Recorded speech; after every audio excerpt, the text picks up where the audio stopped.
మనం పవిత్రంగా జీవించాలి అని అంటే మొట్టమొదటిగా మనం చేయాల్సింది మనలో ఉన్న అపవిత్రత ఏమిటో మనం కనుక్కోవాలి. ఎక్కడ తప్పు చేస్తున్నాను, ఎక్కడ పొరపాటు చేస్తున్నాను, ఎక్కడ పాపం చేస్తున్నాను, ఎక్కడ పడిపోతున్నాను, అది ముందు తెలియాలి మనకి. ఈ శరీరము దేవుని ఆలయము. ఈ ఆలయంలో ఏది అపవిత్రంగా ఉందో మొదటగా కనుక్కో. ఏది సులభంగా పాపానికి లొంగిపోతుందో ముందు తెలుసుకో. మరి నీ కళ్ళల్లో అపవిత్రత ఉందా, నీ చెవుల్లో అపవిత్రత ఉందా, నీ నోటిలో అపవిత్రత ఉందా, చెప్పాగా, నీ చేతల్లోనా, నీ నడకలోనా, నీ పడకలోనా ఎక్కడ అపవిత్రత ఉంది ముందు తెలుసుకో. దాన్ని ప్రభుతో చెప్పుకో. అయ్యా, ఈ దేహము నీ ఆలయము, ఈ ఆలయంలో కొన్ని అపవిత్రమైన స్థావరాలు ఉన్నాయి, దయచేసి ఆ అపవిత్రమైన దానిని నా నుంచి వేరు చేయి ప్రభువా.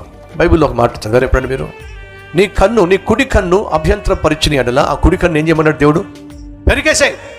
నీ కుడి చెయ్యి అభ్యంతరకరంగా ఉన్న ఎడల ఆ కుడి చెయ్యి నరికేసాయి. 2 చేతులు కలిగి నరకంలో పోవడం కంటే ఒక చేతితో పరలోకానికి వెళ్ళడమే బెటర్.